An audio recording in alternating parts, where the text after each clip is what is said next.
Hey guys, what's up? This is Frank from MTG Unlimited, and today I'll be going through my Melira Pod Modern Deck Tech. This deck really focuses on using Birthing Pod in order to combo off with creatures like Kitchen Finks and Murderous Recap. Just infinitely sack them to Viscera in combination with Melira, so the -1/-1 counters don't go into effect. Pretty much just either gain infinite life, deal infinite damage, either one of those two combos. This deck's very fun to play. It's kind of complicated, so bear with me. This deck's also pretty expensive. Basically, if you don't have enough money to build this deck, I just recommend proxying it because it is such a fun deck to play. It's very good. It's a tier 1 deck in Modern. So, let's get into the cards here. Up first, you can see Birds of Paradise. Pretty self-explanatory why this card's in here. Just a nice mana dork. Taps for any color, and it also has flying, so it can block a lot of cards like Vault Scourge and Blinkmoth Nexus. Yeah, not pretty self-explanatory, I think. Noble Hierarch is next. Now, Noble Hierarch is another great mana dork. Taps for 3 of the 5 mana colors, pretty much 2 of which you're going to be needing. Just pretty good overall. Noble Hierarch also has Exalted, so you can swing for 1 damage with it as well, in addition to just being able to tap it for mana. Okay, moving on to Viscera. Viscera is a key component of the combo. Lets you sack a creature to scry 1. You get to scry through basically your entire deck, since you're going to be infinitely sacking creatures with Melira and either Kitchen Finks or Murderous Recap, as I said before. Just a very key component of this combo. I'm only playing it as a 1-of since you can easily get it out either with Birthing Pod, sacking one of your voice tokens, or just drawing it either in your hand or in the next few turns.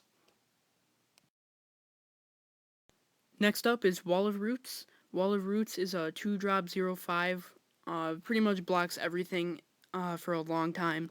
You can also give it -1 toughness in order to add 1 forest to your mana pool. Just another decent mana dork. Lets you get out all your cards faster. Moving on to Scavenging Ooze. Another 2-drop 2/2 creature. You can pay 1 forest to exile target card from a graveyard. You gain 1 life and you get a counter on Scavenging Ooze. He can get pretty huge in this deck, especially since you're sacking all your creatures. You can also use it against decks like Dredge in order to just ruin their combos. Next up is Melira. Melira is another 2-drop 2/2. She basically wrecks Infect deck with her ability. You can't take Infect damage at all. Also, you get all the -1/-1 counters on all creatures basically do not happen at all. So it has great synergy with Persist. Persist does not go into effect since you can't have -1/-1 counters on your creature. She allows you to infinitely sack your creatures to Viscera. Just either gain infinite life with Kitchen Finks or deal infinite damage with Murderous Recap. Next up is hold on, Kasali Pride Mage. Kasali Pride Mage, another 2-drop 2/2. He is very good against affinity decks. You can pay 1, sack him, and destroy target artifact or enchantment. Obviously, he also has another Exalted trigger in addition to Noble Hierarch. You're pretty much just going to want to use him just for his ability to destroy an artifact. Now, Abrupt Decay. Abrupt Decay is another great removal spell. It's fantastic in the format. It takes out almost everything. Just a great removal spell. There's not a ton to say. Very versatile. I'm playing 2 in the main board, but I'm playing 2 in the sideboard. Next up is Voice of Resurgence. This is a key component for the deck. You get to either sack it with Birthing Pod, get a 3-drop. It also prevents your opponents from doing things like lightning bolting on your turn, because then you get an elemental. And then if you either get an elemental through that, or if you sack it and get an elemental, you can then use Birthing Pod to sacrifice your elemental and get a 1-drop. It has the great ability of getting Viscera out if you don't already have one, or just things like Noble Hierarch. Now is Spellskite. Spellskite is just a great card. It's very good for control decks overall. Basically, if they try to target either your pod or a key component of your combo, you just get to redirect that to Spellskite, taking 2 life, or tapping Noble Hierarch, whichever is easier, and just redirecting it to Spellskite and keep your combos alive. Next up is Kitchen Finks. This card I've talked about. It's very key component of the deck. It has Persist, obviously, as I've talked about, and when it ETBs, you get to gain 2 life. Pretty good overall, especially with Melira. You just get to infinitely sack it, gain infinite life. I've already been talking about this combo. You should definitely play with it yourself. It's really fun. It takes some getting used to, but I think you can get the hang of it pretty quickly. Kitchen Finks is a 3 of in this deck, just because you don't need to have the full 4 of, just because of Birthing Pod. Next is Eternal Witness. This card is great if you lose one of your key combo pieces. You can just play this guy, bounce that card to your hand, and then just replay it either this turn or next turn, depending on how much mana you have available, and just keep comboing off. You can easily pot into it as well if you don't draw it, so it's not really a problem. Next is Orzhov Pontiff. This card is mostly played against affinity decks, I believe.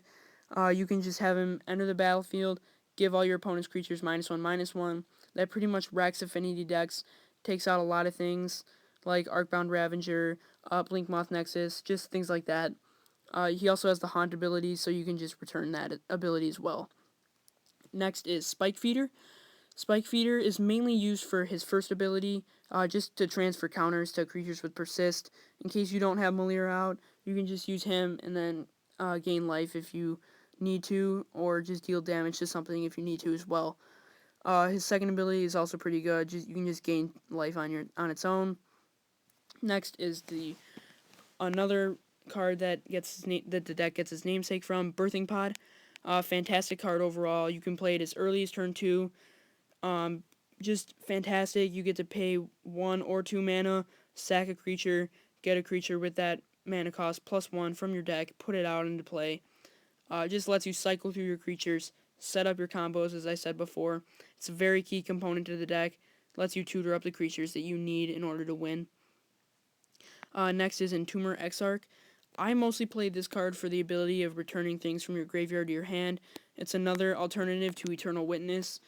Just bounce one of your key combo pieces to your hand, play it, and yeah, it also has its ability for disrupting your opponent's hand. However, that's not always necessary depending on the situation. Just a good creature. Murderous Redcap, very crucial to the deck as well. If all your Kitchen Finks are permanently removed or something like that, you can just get this guy out, sack it to Viscera Seer, as I said before, in combination with Melira, just deal infinite damage to your opponent and win the game. Next up is Linvala. Linvala obviously is a great card. It ruins a lot of decks, especially decks like Splinter Twin and other like Kiki Pod decks, things like that. They can't activate the ability. It ruins their infinite combos. And yeah, there's not a ton else to say. Just a pretty good control card. Okay, next up we got Ranger of Eos. Now, Ranger of Eos, as a 4-drop, is kind of at the high end of the curve, but he also lets you tutor up your 1-drops, either Noble Hierarch or Viscera Seer or something along those lines.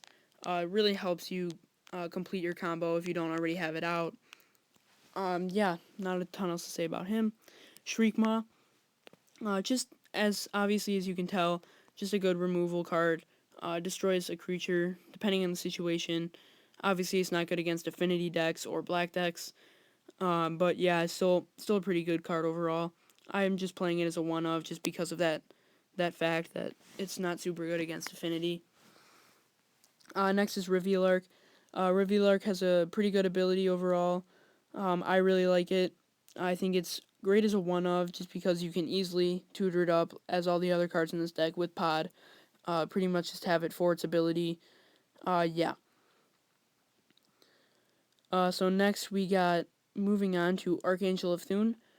5-drop high end of the curve again. However, if Melira is gone, you can also use this in combination with Kitchen Finks and Viscera Seer to gain infinite life. When Kitchen Finks enters the battlefield, you gain life, and then her ability triggers, you put a counter on him, counters cancel out, and you can just infinitely gain life with Archangel of Thune. Just another key combo piece to use in case your Meliras are gone. Yeah, also just has flying, very good on its own as a creature. Moving on to Court of Calling, it's pretty obvious why this card is in here. You get to just tutor up a creature that you need for your combo. This card is very good. It's pretty high mana costing, however it has Convoke, so that's not usually a problem since you have so many creatures on the board, and you get to get whatever card you want. Moving on to the mana base. We're playing, I believe, 3 or 4 basic lands, Gavany Townships in order to put your counters on your persist creatures, cancel out the -1/-1 counters, Razorverge Thicket just to play it early on, enters untapped. Obviously, the Shocklands and Fetch lands have great synergy together. They have great mana fixing overall. Playing a bunch of Fetch lands and only 4 Shocklands.